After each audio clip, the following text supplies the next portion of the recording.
Salut à vous, petits gros tentacules. Je pense que j'ai la cam qui est nimpe. Voilà. Donc aujourd'hui, spécial un petit peu de feuilletage, un petit peu de monstration. Donc hop, déjà ça c'est le tapis des contrées interdites pour Forbidden Land, qu'on en reparlera bientôt, parce que j'ai mis la main sur le châtiment du corbeau. Parce que tout le monde me disait non, il est bien, il est bien. Bon, j'ai un pote qui l'a, mais c'est en anglais et j'avais la flemme, parce que voilà, des fois j'ai la flemme. Et puis c'est tout. Donc on va voir en fait 5 bouquins et certains petits trucs supplémentaires en exception. On va quand même parler des deux perdants, des éliminés. Voilà. Donc le Black Sword, Black Sword Hack, qui aurait valu le coup en fait parce qu'il a vraiment pas mal de belles illustrations et c'est bien maquetté. Mais on est sur YouTube et il y a des illustrations de Monsieur Cunu avec la bistouquette à l'air et de Madame à grosse poitrine beaucoup trop visible. Même problème, hein, les grosses poitrines pour Cabal. Cabal, j'ai pas du tout envie de perdre ma chaîne parce que oulala, il y a trop de nudité. Donc la couve, il y a une version censurée, enfin voilà, une version grand public, une édition limitée avec Madame très dénudée. J'ai la version limitée, donc ouais, c'est pas montrable. Hein. C'est un peu comme Culte, la version Uncensored. Et puis l'intérieur, c'est pareil, il y a un peu trop de nudité, aussi bien féminine que masculine. D'ailleurs, on voit plus en fait au niveau des hommes qu'au niveau des madames. Commençons par le commencement. Je vous en ai déjà parlé, mais je le kiffe, je le kiffe. Peut-être qu'un coup, je me permettrai un spécial spoiler ou avec quelqu'un qui aime bien les productions des Mushmen. Voilà, il y a pas mal de fans, donc on ne sera pas forcément sans dit Julien. Donc que c'est beau comme tout. Alors l'intérêt normalement de ces vidéos, c'est que j'ai rien à foutre à part vous montrer des trucs et fermer ma bouche. Je vais avoir du mal à fermer ma bouche. Et le dit gros donge qui va avec. Des petites aides de jeu qui le font bien et tout. Et hop, on va feuilleter. Il y a un peu de spoil par les dessins, mais quand même pas trop trop, donc c'est feuilletable. Voilà.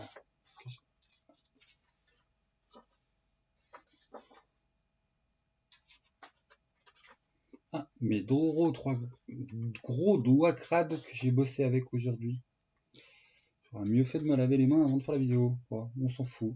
Ouais, honnêtement, je m'en fous. Hein. De toute façon, je passe mon temps à bricoler ou avec les chèvres et les canards.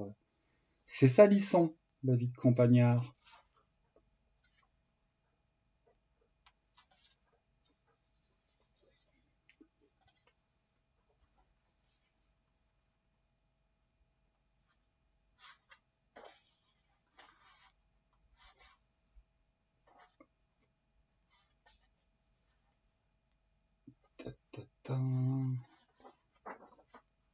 Mais, un dieu, ah, j'ai du mal. J'ai beaucoup de mal, voilà. J'avoue que c'est un de mes dessins préférés.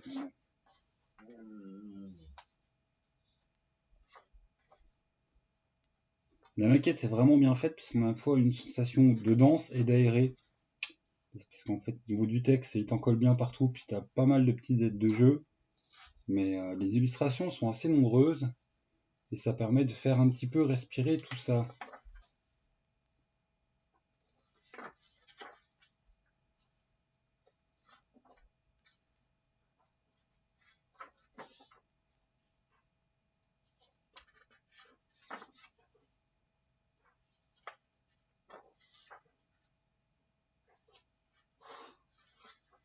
Donc à chaque fois, hein, t'as les tables de rencontres, de machins, de trucs qui le font bien pour chaque zone, bien évidemment. C'est du classique OSR, hein, donc bon. Mais le truc que j'ai envie de faire surtout, hein, c'est de le faire jouer, de vous faire un retour dessus et d'en parler avec d'autres fans. Parce qu'on est assez nombreux hein, dans les gens qui font des mumus sur YouTube et des trucs comme ça à ramener notre avis qui vaut pas plus que celui d'un autre. Et honnêtement, enfin ouais, c'est du tout bon ce qu'ils font les Mushmen. Hein. Donc, sauf si t'es allergique à l'OSR, aux Medfan ou que t'es pas foutu de lire l'anglais, parce que bon, tu vas pas acheter un truc rien que pour faire beau. Hein. C'est vraiment, c'est du tout bon.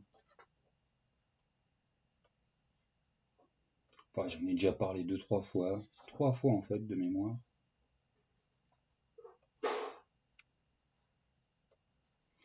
Ending the Adventure. Voilà, voilà, avec la petite fiche perso qui le fait bien. C'était Nightmare Over Wage Hello, que j'ai dû bien mal prononcer. Et vu qu'on était dans les thématiques en fait, de bonne construction, en termes de travail, de mise en page, et dans les thématiques blanc et orange, bah en fait c'est bête, mais pour moi l'autre bouquin qui est irréprochable en termes de maquette et qui est lui aussi en blanc et orange n'a strictement rien à voir, hein, puisqu'on est dans Hunter le jugement. Donc avant, hop, là on est dans de l'OSR fait par les Mushmen, qui est pour du vieux système OSE Co. Hunter, on est dans la dernière version Hunter du dernier monde de l'Apocalypse. En français, c'est chez Arkham Asylum. Et honnêtement, c'est vraiment bien foutu par rapport au World of Darkness, World of Apocalypse. N'importe quoi moi-même. Je vous montre juste un petit peu de voilà. Noir, blanc, orange.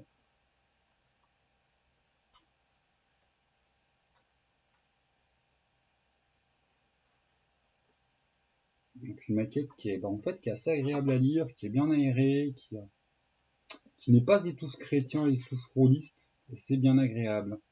J'ai fait une petite présélection des illustrations que je trouve sympas. Alors, j'y ai pas passé 15 jours en fait à prendre les meilleurs, mais j'essaie d'en trouver qui étaient bien représentatifs du jeu et puis de comment c'était ambiancé.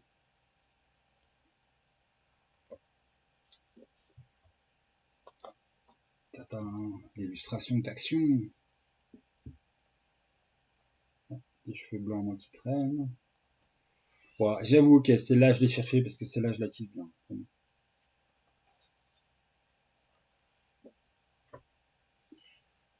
Voilà, la sempiternelle petite guéguerre vampire loup-garou, c'est toujours bien là, sauf que ben, maintenant, en plein milieu, t'as les hunters qui chassent tout le monde. Et les petits gens ont l'air de rien. Ah, en plus, ça sort. L'ordre de la rose. Donc des gens pas tout à fait innocents. Voilà, ça c'était spécial bonus, je le compte même pas dans les gars. Dans mes 5 que j'avais envie de vous montrer. Mais Hunter, voilà, un de ces quatre, on fera la trilogie des oranges, et honnêtement, la trilogie des oranges, il y a déjà, voilà.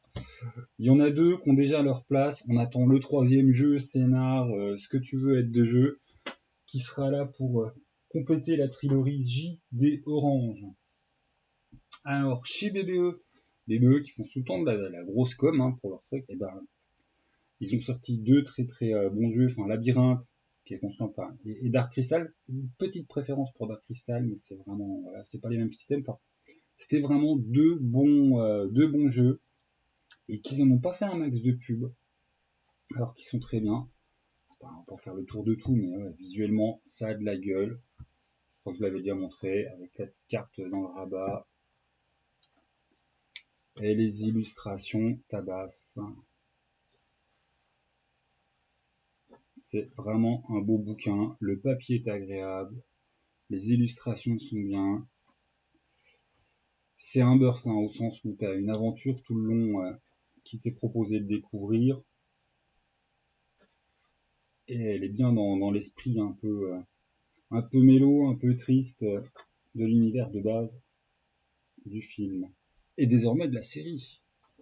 Donc, je pense que vous reconnaîtrez. On entend mes chapouines. J'aime beaucoup les crayonnés. Ouais, il est épais, hein, on va pas se faire tout le tour. Sur les premières parties, on va t'expliquer c'est quoi le jeu de rôle, comment tu fais ton perso, tout ça. Et après, bah, les autres parties, l'aventure, qui est hein, la grosse partie. Voilà. Là, c'est les règles de jeu, crée ton perso. Là, c'est l'aventure. Bon, à la fin, vous verrez, il y a des petits trucs en plus, mais c'est pas ce qui prend un max de place. À quelques exceptions près, c'est toujours construit comme ça, tout sur 2 pages.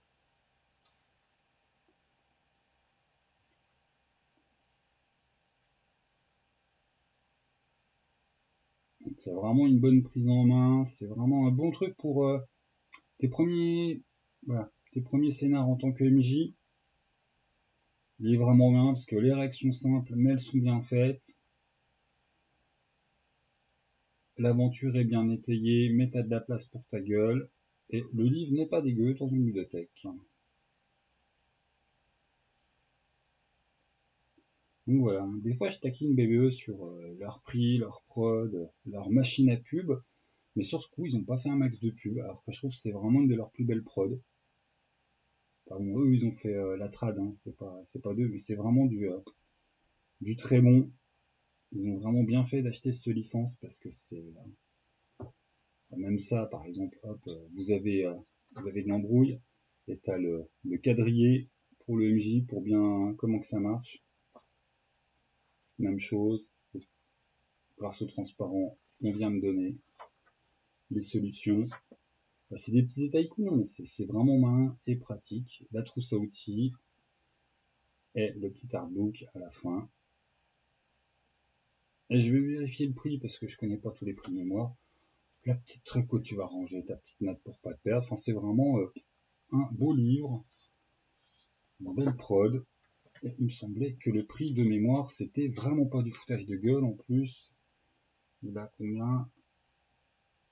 40 boules. Ouais, j'avais souvenir qu'il était à peine moins cher. Mais c'est écrit trop petit pour mes yeux de vieux. Là, 40 boules. Mais ouais, 40, même 40 boules, on n'est pas sur du foutage de gueule parce que ça reste un bel objet. Et puis c'est une belle aventure, il y en a pour longtemps à jouer. Et c'est accessible, bon bah pas à tout âge, hein, mais c'est accessible relativement tôt. Avec un petit côté quand même tristounet que l'aventure en elle-même porte certains thèmes qui seront plus difficiles à aborder avec les enfants que ce qu'on pourrait croire parce que bah, c'est Dark Crystal. Et la mécanique est plus simple. Attendez, je me la pose, j'ai fait un petit sexe. Voilà, c'était l'épouse qui retenait le chien, passage de voiture, on allait tous avoir les oreilles détruites. Donc, il faut que je range avant que ça s'écroule de partout. Ça, c'était Dark Crystal. Alors, bon, alors voilà, j'ai commencé à me perdre dans mes piles de bouquins. On en a déjà vu deux, il en reste trois. Alors, un petit intermède, un bonus. Hop, les veilleuses. Bon, je vous en ai déjà parlé, j'ai dit, oh là là, qu'est-ce que c'est beau. Ça, c'est pratique, en plus, on peut le feuilleter en pour de vrai. Est-ce que c'est pas long?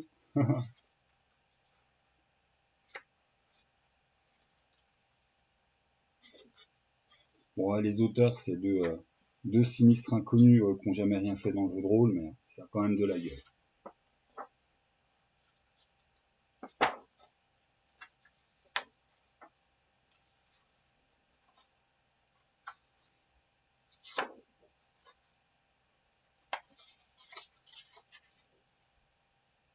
Il y a une mécanique vraiment sympa et légère, de la bonne mise en page.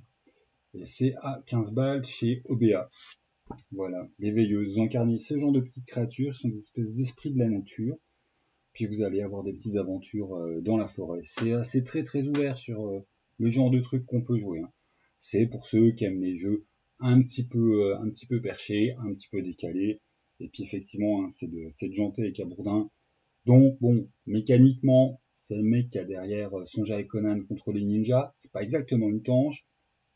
Et puis Cabourdin, c'est le mec qui a derrière le bouquin qui vient juste après, au niveau illustration, qui est pas non plus tout à fait une tanche. Donc, hop, un autre qui vaut vraiment le coup à voir. Voilà. En plus, hein, c'est un très bon jeu de rôle. Voilà. En plus, c'est un Villain Inflation, donc c'est pareil, c'est pas exactement une merde au niveau du secteur indé du jeu de rôle, hein. C'est un mec cassé l'aide des noblesses qui nous a fait des très bons jeux, Libreté.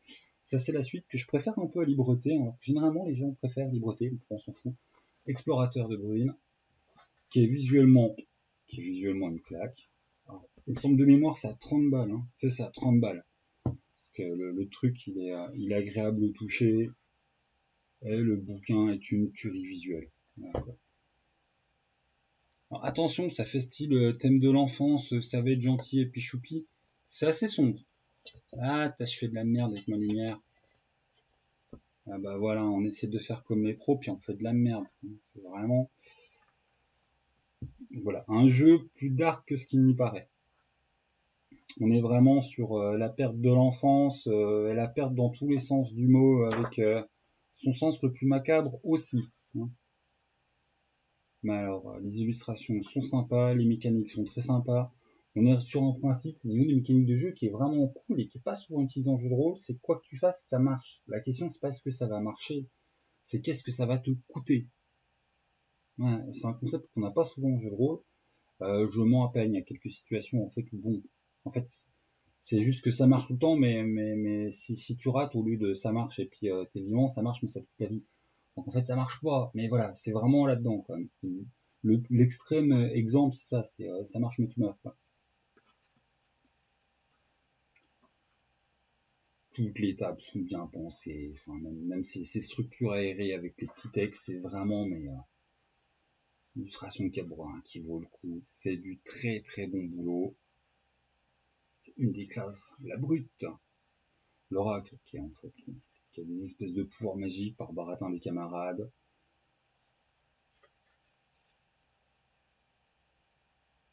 Petite philo.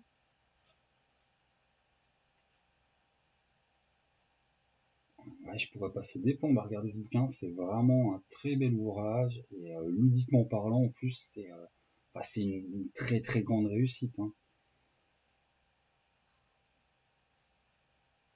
C'est quoi cette merde qui traîne? Ah, des trucs de travaux, on s'en fout. Bon, j'ai fait une vidéo spécifiquement dessus. Si ça vous branche à l'œil, hein, allez jeter un coup d'œil à cette vidéo. C'est pas pour gagner de clics, c'est vraiment un jeu voilà, qui gagne à être connu. Des mécaniques simples, un univers fascinant, mais un peu dérangeant quand même. Hein. C'est pas voilà, pas forcément tout public en fait. Après, tu peux jouer avec des gosses, c'est juste qu'il va falloir voilà, arrondir un peu les angles et puis garder les trucs les plus glauques de l'univers dans ta poche parce que c'est pas fait pour des enfants. L'aventure, par exemple, elle aborde des thèmes assez durs. Hein. C'est une espèce de maison hantée dans le monde de la bruine. Et en fait, pour que ça devienne une maison hantée dans le monde de la bruine, c'est que dans notre monde à nous, il s'est passé des trucs vraiment pas clean du tout. Très genre, que font les services sociaux? Il y a des problèmes. Il y a des gros problèmes. Le scénar dont je vous parle. Scénar pas facile, hein, un côté très OSR dans ses possibilités de trépasser ton petit personnage.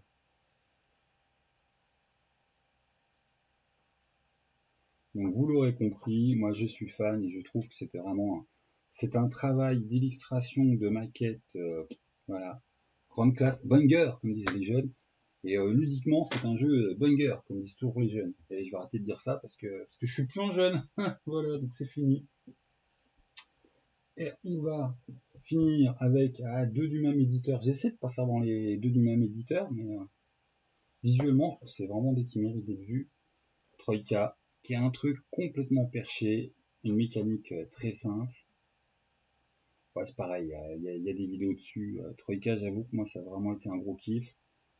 Donc ça, en gros, c'est toutes les classes de perso, hein, c'est les origines. Mais voilà, si tu veux en savoir plus sur le jeu, tu vas voir la vidéo dessus. Donc tout un style graphique, tu vas avoir un autre style graphique sur les pleines pages. Tu as d'autres styles graphiques qui sont mélangés, mais à chaque fois, ça a vraiment de la gueule.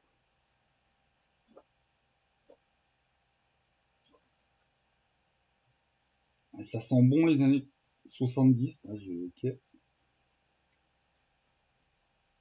Nos vieilles parties de jeux de rôle, enfin, c'est du bon. Personnellement, je kiffe Troika, qui a une mise en page très, c'est comment qu'on dit, pas sérieuse, et je me la pose le temps de retrouver. Austère, je sais plus parler, voilà, qui a un petit aspect austère, mais vraiment, vraiment grande classe. Ah, le chat veut re-rentrer. Voilà, les petites tables des oups, le problème magique. Et on finira par, je dirais pas mon chouchou, Warpland, une tuerie intégrale, vraiment un petit bijou. Je ne cesserai, tant que cette chaîne existera, de vous dire Warpland, c'est une valeur sûre. De toute façon, je vous ai montré pratiquement que des trucs. Voilà, si la chaîne existe encore dans 10 ans, je continue à vous dire, il faut voir ça dans sa ludothèque, c'est vraiment bien. Après, oui, c'est selon mes goûts.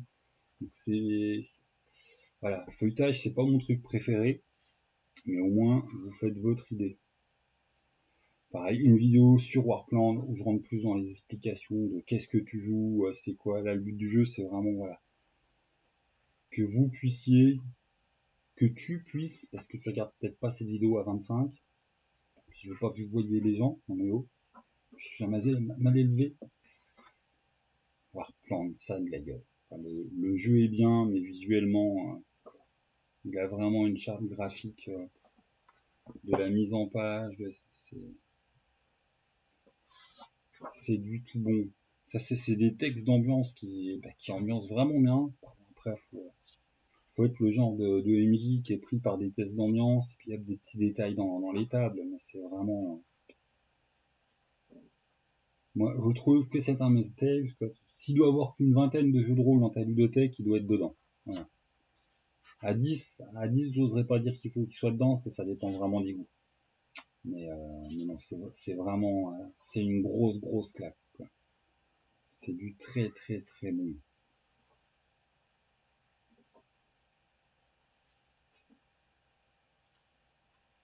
Ça, ouais, par exemple, en fait, c'est une table aléatoire. Voilà. Tu fais 1, tu as tous les résultats, jusqu'à quand tu fais 12.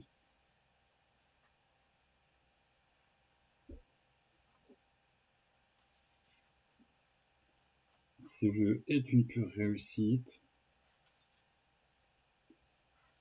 Et en tant qu'objet livre, c'est aussi une pure réussite. On est vraiment dans quelque chose de très très bon. Et voilà, c'est les goûts, les couleurs. Moi, j'avoue, tu le feuillettes, tu vois, ah, il est beau, il est bien. Puis que tu lis, ah, il est bien fait, il est prenant. C'est imaginatif. Voilà. Donc on résume. Warpland, c'est une tuerie.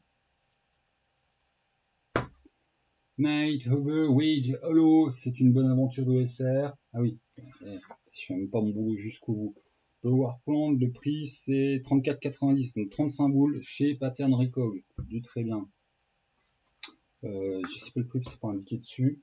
Chez les Mush, de l'aventure OSR. 25, 24,90, toujours chez Pattern Troika. Explorateur de Brune, chez Blindé, donc je sais plus comment vient fait il vend ses bouquins. 30 balles. L'éveilleuse, 15 balles chez OBA. Le Black Sword Hack, je sais plus le prix non plus. Ah, c'est les Mushman, ils mettent pas leur prix dessus. Le Cabal que je montrerai que le dos, 45 boules. Il y a des cartes à acheter aussi avec, mais les cartes, tu peux les avoir gratos sur le site du Leto. Donc en fait, c'est vraiment que 45 boules. Mais on sait que généralement, vous préférez avoir les jolies cartes de collection plutôt que des cartes imprimées tout seul à la maison. Mais en fait, pour de vrai, on t'oblige pas du tout à acheter autre chose que le bouquin de base. Le Hunter qui est à 55 boules. Hop. Le Tar Crystal qui est à 30 boules. Et puis bah voilà, Forbidden Lands. On en reparle une autre fois. Ce sera tout. Putain, je pensais faire ça court et 20 minutes, quoi. Salut les gens, je vais bien.